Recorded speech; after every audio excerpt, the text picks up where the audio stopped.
But basically, if you are on set, this is sort of a Jackass hack, is you want to make sure that you are always covering your drink and or protecting your crotch if you're standing around. So protect your drink, protect your crotch, because one of them is going to get violated. I'm Justin Jay. As a photographer, I've gotten to shoot rock stars, hip-hop moguls, world-class athletes, and some other truly extraordinary subjects. I'm fascinated by the backstories and life experiences that help shape these compelling people. The right photograph can reveal quite a lot about someone, but some stories can't be told with just a picture. Sometimes you need to sit down, listen, and dig a little deeper. This is The Plug.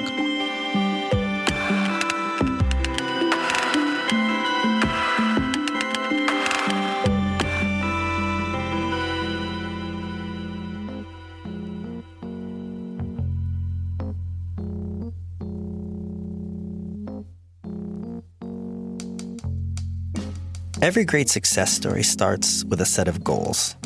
Today's guest is undoubtedly the most famous skateboarder in history. But despite the fact that he's still skating in peak form and that he's had an entire career filled with spectacular influence and achievements, the majority of people on the globe still recognize him for two very specific reasons.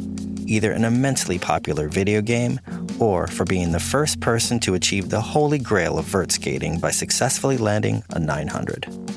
So what happens when your laser-focused determination leads you to finally achieve a hard-fought goal, but 20 years after the fact, that same feat becomes a legacy-defining milestone that often overshadows any subsequent accomplishments? We'll find out as we sit down for a conversation with the man who single-handedly helped bring skateboarding to malls and McDonald's commercials. Today, athlete, father, entrepreneur, and worldwide skateboarding ambassador, Mr. Tony Hawk. Tony Hawk, thanks for sitting down, man. Good to see you. You too. Thank you. I know you're a busy man. I really appreciate you taking the time out. So I know you got a lot of things on your plate right now. You got the podcast. You got some touring dates coming up. Is there anything you want to plug real quick before we get started? Yeah. Well, a podcast. We've been working pretty hard on it. Hawk versus Wolf. Jason Ellis and me and. We basically try to get guests sometimes, but we have a lot of funny stories between us. So I feel like even if we don't have guests, there's plenty of entertainment, and it's just basically what it's like to be adults with children trying to still ride skateboards. Well, also, speaking of the conflict between maturity and adulthood, congratulations on your part in the new Jackass movie. I just checked that out. Thanks. There was way more cock and balls in the movie than I expected, but I loved it nonetheless. Yeah. And I'm curious. Obviously, you've known those guys for a very long time, but I'm curious, when they approached you to be in that movie, was it a two-step process? In other words, like, did you agree to be in the movie, and then at one point you're like, "You want me to do what?" Or did they approach you with the concept right off the bat? I'm always down. So from day one for Jackass, even though I've suffered some catastrophic injuries from doing a couple things, but that's on me. That was my decision. No, I'm always into it, and I knew that whatever they had in mind was going to be funny and not too life-threatening, because since I got hurt doing Wild Boys, they tend to try to bring more funny than physical on my stuff. Yeah. And even when they explained the concept for the intro, I couldn't visualize it. I understood what it was supposed to be, but I couldn't really visualize how it would all turn out. And it was way funnier than I imagined. Yeah, they did a brilliant job. And, I think what's so compelling about that crew is that, they've been able to really survive and adapt through so many different iterations, starting from basically stunts out of Big Brother magazine to the MTV TV show, and then now into this kind of juggernaut franchise of, big budget, major motion pictures. But what's interesting is, throughout that time, now you have the advent of YouTube and countless imitators kind of trying to do the same thing. But there's very few people that have really been able to capture the magic of what makes Jackass work. Like, why do you think that is? You know what? It's because they do have a finesse to it. It's not just about being gross, but it's also, It's about well, obviously some physical challenges and their reactions. You know, their reactions are not so outlandish, and they're always with a hint of sarcasm or funny. I mean, Chris Pontius has some of the best one-liners that just off the top of his head that you're not going to get with anyone else. So funny. And all of them, Knoxville and everyone, and you know, when was it Dave England or with the bear? I mean, there is such terror that you can't help but laugh. And I don't think that would work with another crew. Yeah. But also we've gotten to know them we've gotten to know them over the last 20 years. So we value their personalities. And I don't know, I understand what you're saying, but also I understand that no one else can recreate it. Yeah, they really like captured kind of lightning in a bottle in a way that I don't think anyone else really has. And, you know, if you take that formula of Jackass in the wrong hands, could really just be, you know, horrible. But they pull it off because it's like and dangerous. And dangerous too, obviously. Yeah, I mean that just goes without saying. But you know, there's in this influencer culture that we live in, like there's not a lack of people that are dumb enough to try and hurt themselves. It's not just that, you know. There's something about those guys, and I think maybe there's an element of like to me it's like watching like. It's the same concept of like a yo mama joke in the sense that if you do it to a stranger, it's really offensive. But if you do it amongst friends, it's hilarious. And I think that friendship really kind of shines through. You know, I think that's a major part of it. Those guys, you could tell they love each other, you know? Yeah. Yeah. And also, but also you're in, you know, you're in the crew, you have to say yes. I guess that's the bottom line. Yeah. It's like you signed up for this and something's coming at you and you got to just say yes. Yeah, it's funny seeing, you know, the new cast member Poopies, because I know him a little bit from the North Shore shooting over there, and some of the, you know, he was Jamie O'Brien's kind of stuntman sidekick, and to get to see him, you know, kind of right. in the big leagues, if you will, is pretty funny, you know. And you could tell he was like, I think he was the most eager. He was the most eager to try anything. I mean, I was on the set a few days, and definitely Poopies is down for whatever they throw at him. Yeah. I'm curious of your relationship with those guys. Did they go out of their way to kind of haze you a little bit more because of who you are? Or was there a little bit of like kid gloves that they put on in terms of like behind the scenes pranking? I never got the porta potty treatment or the crotch pummeling when you're standing around. So I guess I was exempt from that. But I feel like there's just reserved for the guys who are really in the crew. But basically, if you are on set, this is sort of a Jackass hack, is if you're on set, you want to make sure that you are always covering your drink and or protecting your crotch if you're standing around. Drink and crotch. Yeah, so protect your drink, protect your crotch, because one of them is going to get violated. That's pretty funny. That's funny. I mean, I think what's so great too is like, if you look at, you know, Johnny Knoxville is like, let's just call him like the ringleader for lack of a better word. He takes it worse than anybody else. You know, it's definitely like the reason it works is that it's not mean spirited. Yeah. Like that guy, some of the stuff that guy's done, it's just like, and he's the most eager of all of them. You know? He's got to be. He's the example. Yeah. So I think the sense of, you know, friendship and community kind of leads me into, you know, the next question.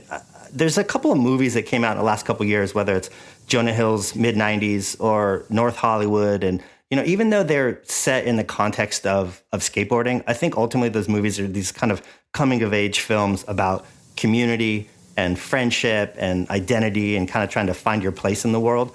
And, you know, I think a lot of people really forget how uncool skateboarding was regarded in the mainstream, you know, in the 80s. And before you had municipal skate parks and before you had hot chicks wearing Thrasher T-shirts at the malls, skateboarders were really outcasts, you know. And I read somewhere that you kind of considered yourself almost an outcast amongst outcasts during that point in your life. And, you know, I'm curious why that was. Like, is it just as simple as every culture has cliques, and for whatever reason you just weren't in that clique? Or do you think it was something deeper? Was it jealousy? Or I mean, it must have been a really hard point in your life. Well, I'd say there are a few iterations of that, but for the most part, when I started skating, I was really small and really scrawny, and that was the Dogtown Z-Boys era. So it was all about flow and style, and those guys were men, and they could muscle their way into the air and lay back and do these things. And I was just like this little pixie that was barely reaching the top of the bowl. So I didn't have the style, I didn't have the speed. So I just started doing tricks. And because I did tricks, that was considered lame. That was like, I was a circus act. That's literally what they would say. Like I did circus tricks or baton twirls. And so I found this activity, sport, lifestyle, whatever you want to call it, that I felt spoke to me so deeply, and I wanted to chase to as far as I could, but I was not accepted within the world of it. And the world of it was already considered outcast. Like it was a bubble for misfits. And so I'm in that bubble and I'm not accepted. So that was really isolating. And then later on, as I started to have more success, then I was isolated because I was the top competitor, and people were very critical of that. And also in a lot of ways, they want to tear you down when you have big success. That's the goal, right? That's the reason we have tabloids. Yeah. So they would, I was getting judged extremely critically for my performances, and even though I still loved doing it, it started to suck the fun out of it because there was so much pressure on me. And then I felt like an outcast because of that. Like I felt like an outcast when I reached the top of the mountain. But all those things kind of helped me to develop who I became, because I didn't listen to the haters. And then in later years, when I had even bigger success, I was already steeled for that kind of criticism and for being called a sellout or whatever it is, or haters on social media. I was like, you guys can't get to me. I've already lived through this with people saying it to my face and in the magazines. Yeah. It must have been so difficult because, I think skateboarding represents such a sense of community for so many people. That's why, you go to skate parks, and unlike surfing, where if you show up to an amazing break and it's completely empty, like you're stoked. You're like, I don't want people here. But if you show up to a skate park and it's empty, it's like you kind of want to skate with your friends. That's kind of part of why you do it. Sure. And yeah, don't get me wrong. I had friends. I had a very small crew of friends that I identified with, and that we kind of had the same type of approach to skating. So it wasn't that I was so lonely, but there was a great sense of camaraderie in the skate world that I wasn't part of. And what's your relationship with some of those guys today? Or at what point did you kind of heal some of those fissures and become adult friends instead of kind of adversaries as teenagers? Oh, I think within recent years, I think that probably the best example is Jeff Grosso. Before he passed away, he and I had some really deep talks, and he told me how much he appreciated what I do for skateboarding and that I continued to do it. And I told him that I appreciated that he was irreverent and that he was holding the torch for the sort of anti-establishment skating and the reason a lot of people get into it in the first place. And he was able to convey that to a new generation, because the new generation doesn't understand how much we had to fight just to do it or to be accepted at all. Not that we were trying to be accepted, but to be able to have a place or to have the option to do it. And there's a new generation of skaters that grow up that the skate park is not down the street. Yeah. There's a training ground over, there's foam pits, there's parents that are encouraging coaches, yeah, their kids to skate. That did not exist in our era. That's so interesting. So it seems like for every cultural movement, whether it's, skateboarding or rock and roll or hip hop or punk rock, there's like these kind of core founding members, if you will, that, in hindsight are regarded as being really instrumental to the culture. But, while it's happening, it's pretty rare that those same mavericks are the ones that actually are able to figure out how to make money at it. So, for every Chuck Berry or Elvis Presley, you have a countless string of black blues musicians that are broken we've never heard of. Or for every Henry Rollins or Mike Ness, there's a whole slew of punk rock bands that people might love and respect, but probably never made any money out of it. It seems like you've been really effective at being able to connect the dots, to take this thing that you love, that you're so talented at, and being able to kind of monetize it. But what were some of the major factors that helped you do that? I mean, did you have a real vision from the beginning? Did you have great people on your team? How were you able to transition from skateboarder to entrepreneur? Well, it wasn't some conscious choice that I made. I think that when I got the opportunity to have bigger sponsorships, I was welcoming of that, where other skaters might have been hesitant, because I wasn't trading my sense of values. I wasn't changing my values to promote a brand like Hot Wheels, like Bagel Bites, like even Club Med. Those are all things that I was into for real. Yeah. And so, like literally going to Club Med with my family. And so, or eating bagel bites, like making bagel bites for my kids. Those things really happen. I grew up as a child of the 70s. Like I ate McDonald's and Jack in the Box all the time. So for a brand like that to want to pay me as an endorsement, sign me up. And somehow people thought that was the kiss of death. You can't have sponsors that aren't endemic, that aren't hardcore, that aren't in the skate world. And I said, why not? Because those are the types of brands that are already in my lifestyle. And if anything, I can use this is where I made my great sort of revelation, is that I can use their marketing dollars to promote skateboarding. Like I can use, McDonald's has a huge advertising budget. They're going to do national commercials, and I am able to show skateboarding in a way that is interesting and a way that advocates for it. And that could, in a sense, bring in new people to skateboarding. But at the same time, I got endless grief for it. Yeah, it's so strange. I mean, it's someone, growing out of kind of punk rock culture where this term, quote unquote, sellout was just like it was like, that's the last thing that you would want anyone to call you. And then now it's like, not only is there less of a stigma with that word, it's almost completely the opposite. Like selling out is the entire reason why people start YouTube channels or like brand themselves on Instagram, or it's a very strange how culture is almost flipped on its head like that. Sure. Well, I'll tell you what the shift was for me is that I did plenty of promotions and commercials and things like that in the 80s, and I was never able to control the narrative or the quality of it. It was more like the approach was, you're just lucky to be here. You're lucky to be getting paid to do this Mountain Dew commercial, whatever it is, and just do what we ask of you. And then when I found that I had enough leverage, especially with the success of our video game, I was able to have final say over all of the direction and the creative. And that was the shift. And if you're asking me how was I able to be successful beyond that, it was that. It was fighting for the control, not the control, but the final say. And I did that with the video game. I've done that with all the advertising, any marketing, anything with my name, image, or likeness, or anything that I'm involved with that shows skateboarding. I have the last word on what is shown, and that's it. Quality control.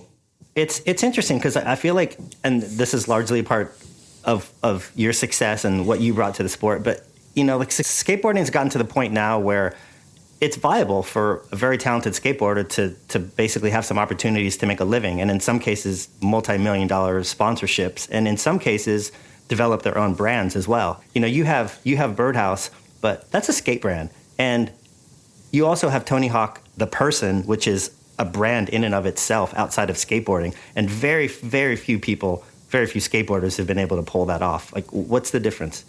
Well, the easy answer is having a hugely successful video game to the point where your name is synonymous with a product. The hard answer is being able to, like I said, keep the quality control. And make sure that whatever I'm involved with, that it represents the same sense of values and integrity that I have with me as a person. And that gets tricky because especially when your name is, say, a clothing brand, and there is someone else that is the owner or the stockholder of that clothing brand They have very different ideas than you.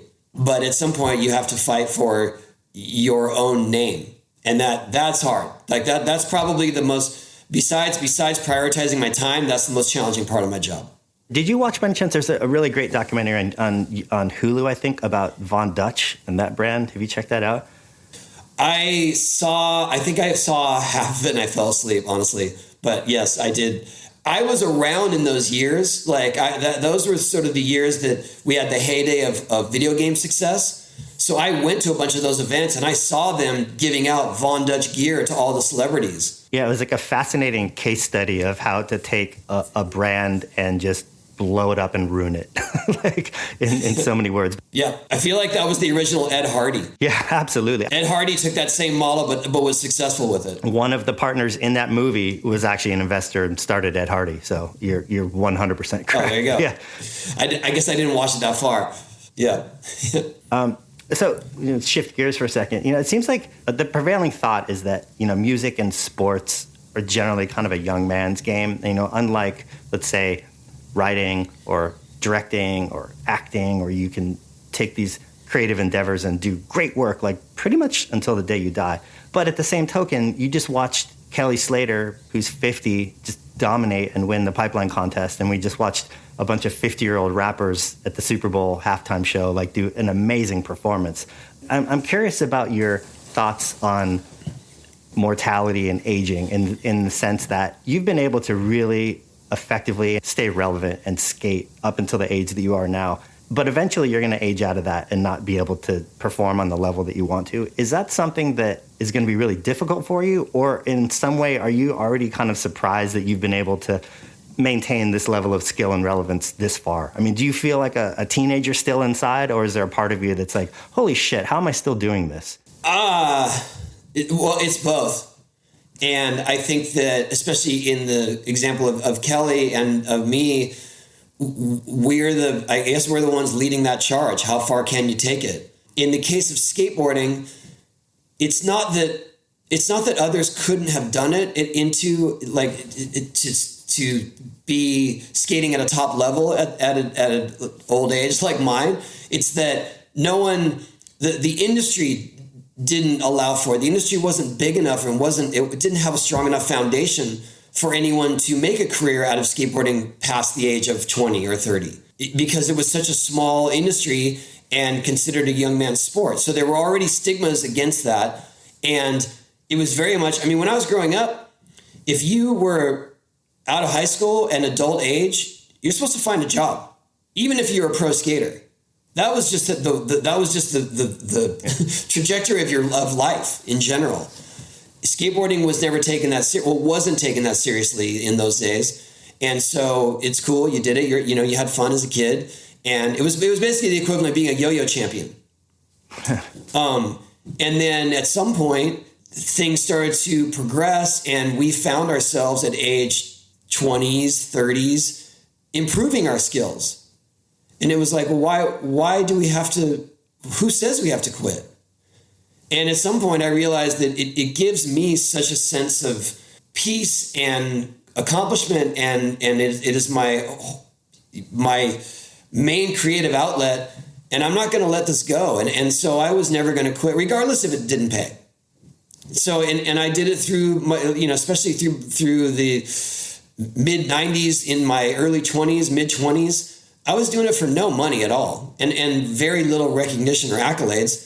That was never the point of it. And it never was when I was a kid either. So to answer your question, it's what keeps me fired up.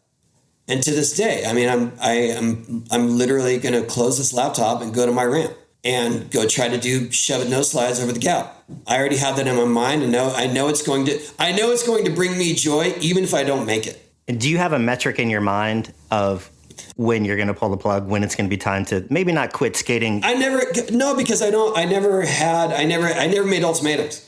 That was never my style in skateboarding. It's like, I have to do this, I have to do this. Like, there were tricks I wanted to do and I got them done. And sometimes I continued to do them. Sometimes I just left it at that one. But these days, for sure, I can feel it. Like, I'm not in denial. It's way harder for me to do like a lean melon grab now. And I know that's because I'm old and stiff. Yeah. But if I can catch it, if I can catch it and I get a good snap, I can make it. But at the same time, there are other tricks like that I've done or that I've given up because the risk to reward ratio just isn't worth it. There are tricks like, for instance, last year I did my last varial 540. That trick is I love it. Like it gives me great joy to do it. But to make another one is not going to surpass the risk of what can happen when that goes wrong. Because when that trick goes wrong, you get spanked. And I don't want to get spanked. I want to keep skating. I mean, you have all these other endeavors, whether it's, the podcast or the touring demo and obviously, the video game and all these other properties. I mean, I guess that it speaks to more of what you were talking about with the business or how am I able to navigate that? I just see what I think would be entertaining or be interesting or where there's a void in, say, the marketplace for skateboarding. And I try to embrace that. And so with the podcast, I know that between Jason and I, we have something unique. We have a unique perspective on being older, being skaters, having all these crazy experiences, both of us going through many challenges in our life. And maybe that is something that people can be inspired by. So to do it, like, we're not making any money doing that, but we enjoy it. And that's what it's all about. No, I mean, it's kind of a brilliant strategy because, moving forward, whether it's 2 years, 5 years, 10 years, whenever that mark is where you're like, okay, I'm not going to skate professionally or maybe even at all at some point, but it still allows you to, be relevant in the space and promote skateboarding. And you have a pretty vast knowledge base of stories and experiences that you can kind of help to promote the sport without having to actually perform the sport. Was that a conscious choice or did it kind of just work out that way? Well, that was the conscious choice 30 years ago when I started Birdhouse because I saw my career waning. It was so hard to make a living skateboarding, especially as a vert skater in the early 90s. So I started a skateboard company because I just loved skateboarding too much to leave it behind.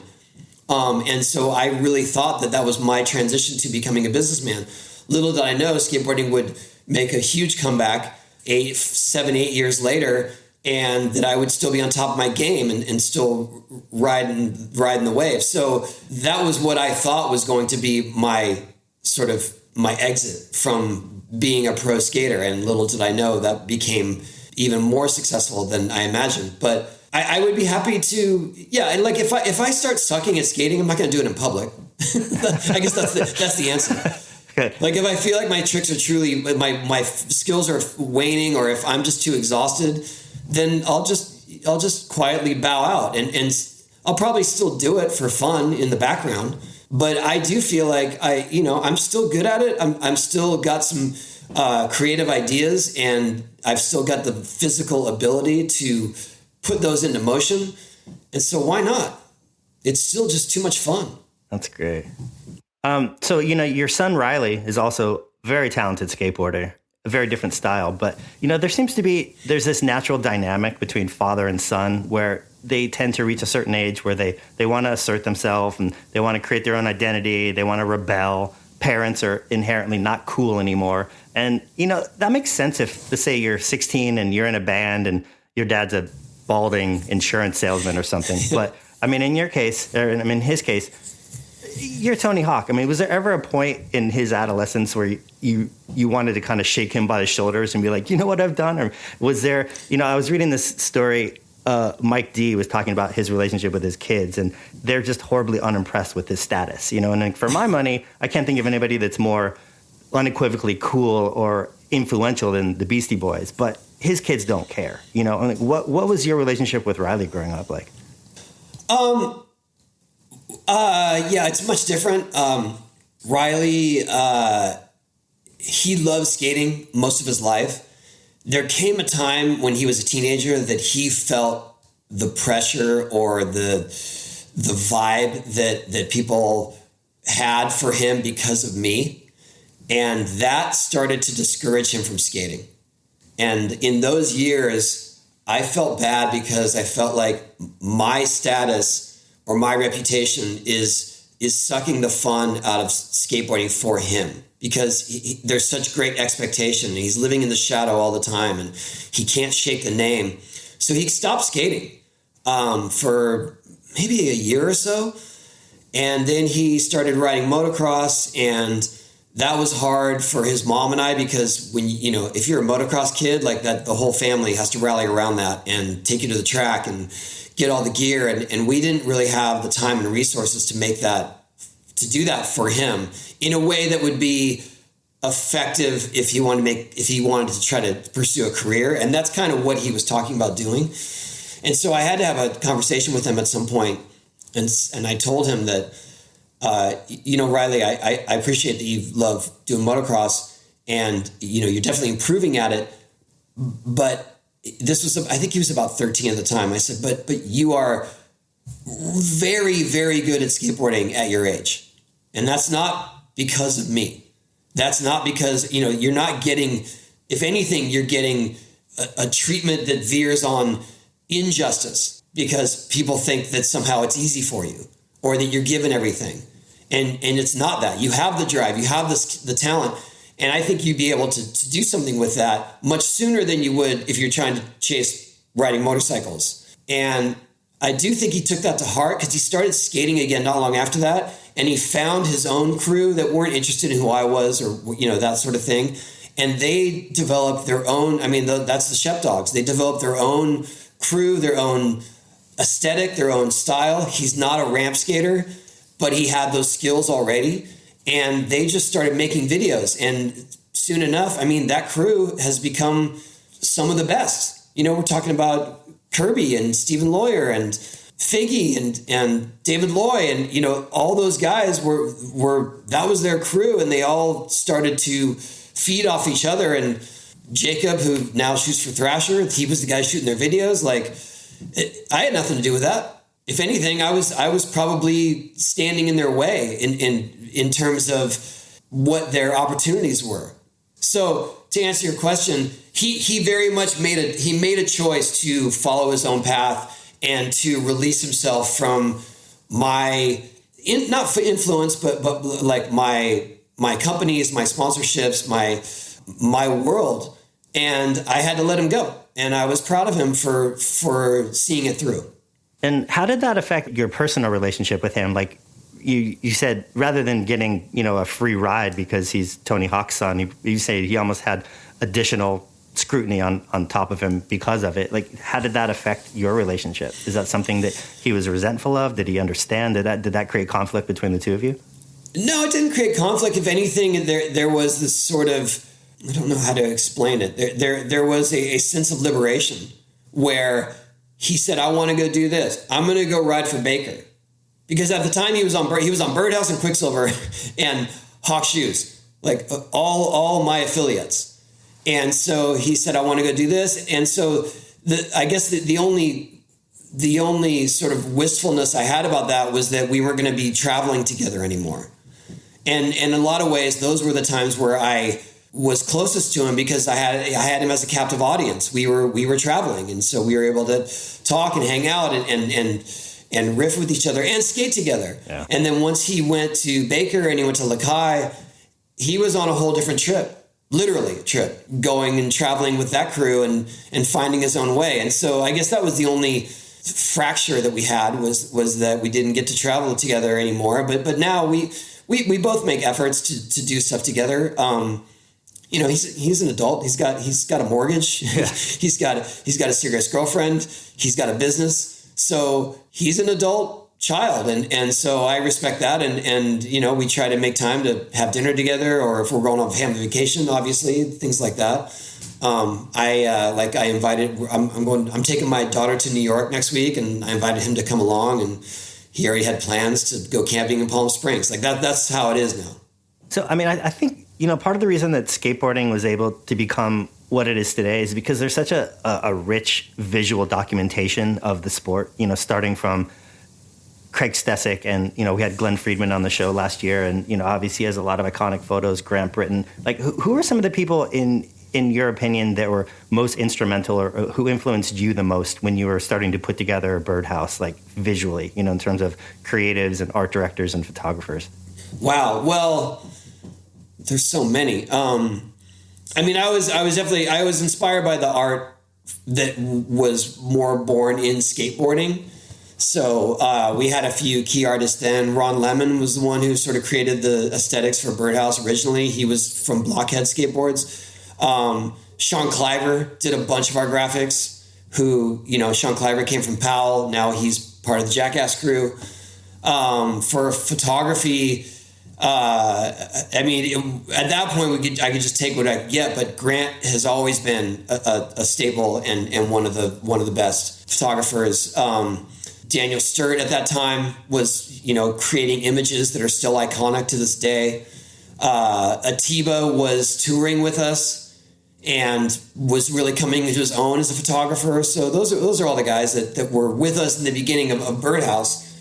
There are plenty of other influential photographers and artists that came from skateboarding, but those are the ones that I had the closest contact with when I was forming my own company. Yeah, it's interesting. I mean, it's strange now because everybody has a phone in their pocket and everybody shoots everything and everything's documented, but it is always so amazing how much footage there is of certain pop culture movements, like when it was really difficult to, whether it's the early days of surfing or the early days of punk rock or the early days of skateboarding. I mean, there's a lot of really rich documentation of that stuff. And I think that's really important to how those sports and how those genres grow. Well, skateboarding was one of the first sports or activities to focus solely on videos. I mean, I feel like skateboarding was the pioneer in that movement through Stacy Peralta and the Bones Brigade. It became that you can make videos and not have to compete in order to have success or to have any sort of recognition. And so surfing came along shortly after that, snowboarding after that, and then the rest followed. But I feel like we were definitely on the cutting edge of that movement. And I'm thankful that we have all this footage. I mean, Sam Jones did this documentary on my life and career, and the footage that he uncovered, I am still shocked by. Wow. He found stuff of like competitions in Del Mar when nobody had video cameras. Wow. He found people that happened to have one that were in the stands or that were by the entrance of the pool. And so he's got two angles of this competition that hardly anyone even has seen. I mean, talk to me what that must be like seeing that movie, because I mean, you're still a young man in the sense that you're still relevant and you're still skateboarding, but you're old enough now where people are starting to kind of look back at your life and tell the story of your life, as almost in a past tense. Like, what's that like looking at some of those photos and bring back a lot of memories, obviously? Yeah, first of all, it was an honor that Sam chose me because I'm a huge fan of his work already, his photography and his documentary films. And he used to have his own, he was one of the first podcasters, actually. So I really enjoy his work and his soulful approach to things. And then when he said he wanted to do something on me, I was honored. But I was also thankful that the first conversation I ever had with him, I said, look, people ask me about doing documentaries and, for ESPN or whatever it is. And their pitch always ends at, you did a 900. And it's like, that was just this one thing in my career. Yeah. And I feel like I've gone on to have way greater success and more important milestones. Accolades or milestones in my life since then, and no one really wants to tackle that. So I've always declined them. And then when he said, he goes, no, I feel like that was just the springboard to you doing much more important things. And so I said, yes, I believe so. But also to cover some uncomfortable things. And I had to lay it out there for him. And because I feel like that would be a disservice if you're only focusing on my success. And so he dug deep and I feel like he did a really good job. There's definitely a few things in there that are hard for me to watch or hard for me to listen to people talking about because there is a whole narrative that I'm too old to be doing this. Absolutely. And that's hard to swallow when you're the subject matter. I mean, I think that's pretty brave of you to allow that to happen. I think one of the biggest disservice you can do to a documentary is have one of the subjects have too much control over it because they want to strip the warts and they want to strip. I had none. I absolutely had none. And like I said, I definitely, there are things in there that I'm like, man, I don't really agree with that sentiment, but that's you know, you lay it out there and you're asking people the harder questions, and that's what you got back. Yeah. Wow. Well, we always like to end this podcast by giving the guests an opportunity to plug a project or plug something that they're not involved in, that they feel isn't getting enough attention, whether it's a book or a movie or a TV show or a skater or a cause. Is there something you want to shout out and just to give some attention to? That's a lot of pressure. Just anything, just something that you feel is like getting like underrepresented that you want to give a little shine to. Yeah. Well, Skatistan. I mean, it's no secret that I'm a supporter of Skatistan. I'm a board member, but the work that they do is, yes, it includes skateboarding, and skateboarding is sort of the catalyst for it existing. But what they do truly empowers kids, especially girls, in the most challenged areas and the most conflicted areas. And they literally give hope to people who have very little hope. And they do it through education and skateboarding facilities. And obviously they were hit hard last year with the fall of Kabul because their whole program started in Afghanistan. And I was very much part of trying to help them get people out, but it impacted their school, their project. But they do have other facilities in South Africa and in Cambodia. And so I feel like if people looked into what they do and realize how much help they need now, they might be inspired to take part. And like I said, I can't say enough good things about them. There are plenty of charities that don't have tangible results of what they do because of maybe just the nature of their work, you know, in terms of cancer research or helping people. You just never really know how is that money being effective. Where the money's being spent. Where's the money being spent? Skatistan is absolutely transparent in what they do. They build facilities, they provide education, they get counselors, and they bring in kids. And I believe in it. And I feel like it was the same thing with our foundation, the Skate Park Project. We are absolutely transparent.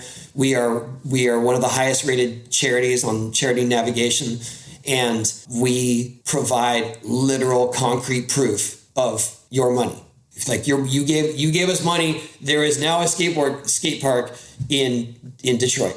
What's the current state of Skatistan in country now since the U.S. pullout? Have you had a lot of contact with them? Yeah, and they still want to get programming back up and running. They're obviously very challenged in doing that, and a lot of their funding has faded or been minimized because most of the funding in the past has gone to their Afghanistan projects, but they're still doing it, and there's still a need, and the other facilities are suffering because of that.